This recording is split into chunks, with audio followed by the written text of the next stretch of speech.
नमस्कार साथीहरू, स्वागत छ तपाईहरू सबैलाई। आज हामी बुटोलदेखि बुर्तिवाङ जाने यात्रामा गुल्मीको सिस्नेभिर हुँदै जाँदैछौँ। यो सडक यस मार्गका चुनौतीपूर्ण खण्डहरूमध्ये एक मानिन्छ। अनि साँघुरो सडक, तिखा मोड अनि एकातिर पहाड र अर्कोतिर भिरले यहाँ यात्रा गर्दा विशेष सावधानी अपनाउनु पर्ने हुन्छ। तर चुनौतीसँगै यहाँका प्राकृतिक सौन्दर्य पनि उत्तिकै मनमोहक छ।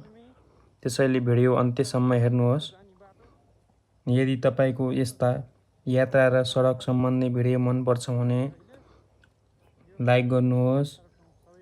च्यानलमा नयाँ हुनुहुन्छ भने सब्स्क्राइब गर्न नबिर्सिनु होला है।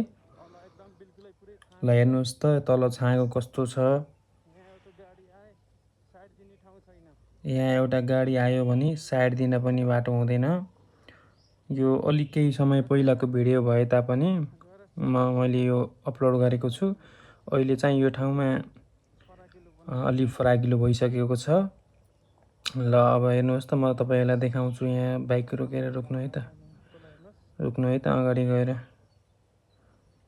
एकदम डर लाग्दो छाँगो, एकदम भिरियो बडीघाट खोला हो। ल यहाँ रकम ल हेर्नुहोस् त तल।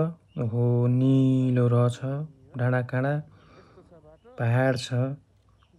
एकदम अप्ठ्यारो बाटो हो यो।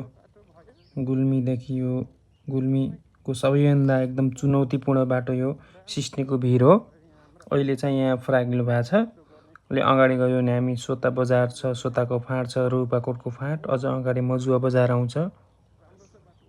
ल हेर्नुहोस् त अगाडि पारी तीन डाँडाहरू कति अग्ला छन्। बाटो एकदमै चुनौतीपूर्ण छ। हजुरहरू यता आउनुहुन्छ भने एकदम ख्याल गरेर चलाउनु होला है। यो ठाउँमा सावधान अपनाउनु होला। हस्त नमस्कार।